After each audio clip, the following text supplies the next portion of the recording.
Ben Boardman, executive producer of Star Command, and I know how these doors work, unlike some other dumbasses. Today we're talking to Eric Koski, our production designer / technical designer for Star Command.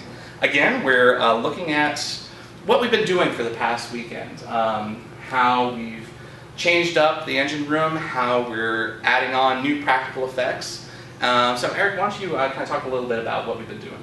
Okay, so most of what we're doing this time, instead of getting the walls up, which we've already completed, is now detailing out the sets so we have more in the way of consoles, panels, strange blinky things, and whatever this is, so that we actually have a little bit more visual interest. We're actually using more in the way of practical effects as opposed to visual effects, so that you actually have the ability to pick up and interact with strange objects, so that you get a little bit more believable.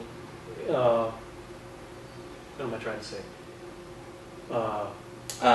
Interaction with the set itself, and where when you have a green screen, you can do some really neat effects as far as the background and stuff like that. But when it comes to interacting with, standing on a set, picking up objects, if you're trapped in a green room with a green platform with a green object in your hand, and you're trying to act to these, total lack of anything, it's harder for you to deal with it. It's harder for the audience to believe it because it doesn't really look like it's there. It's kind of hard to make it look realistic in some cases, and so you can see the edges.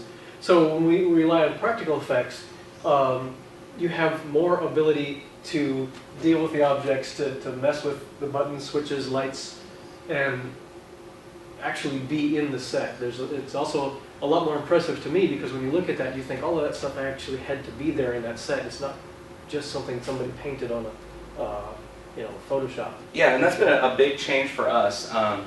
What we've been doing recently has been to move away from the modularity of our sets. I mean, you talked about that a little bit last week, which was, each set you had a bunch of panels that could be interchangeable.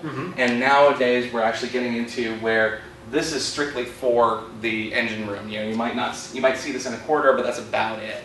And then we're actually purposing flats to be specific items, like more specialized to a particular usage. So yeah, like this one in particular, I'm really kind of jazzed about how this is turning out. This is our first set our first panel that we've actually been able to dive into in a more like 3D manner. You're actually able to open it up and see all the sort of stuff that's behind it. If you're repairing something or adding something on, I want to talk a little bit about how that came about. We're kind of tinkering with it right now. So we've got some stuff here that's more placeholders than anything. We're going to try to add a lot more detail to this.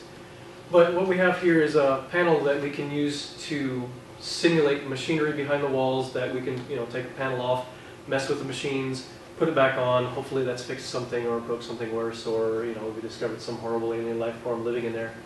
But we also have the opportunity to take this same panel, flip it upside down, take the back off, and have it lead into a tube that can lead into the bowels of the ship.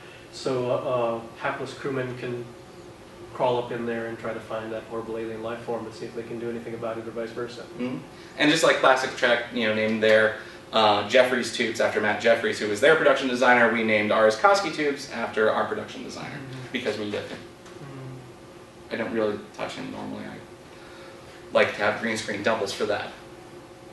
So anyways, that's about it. What are we going to talk about next week, do you think, Eric? What do we want to do? What do we want to play with?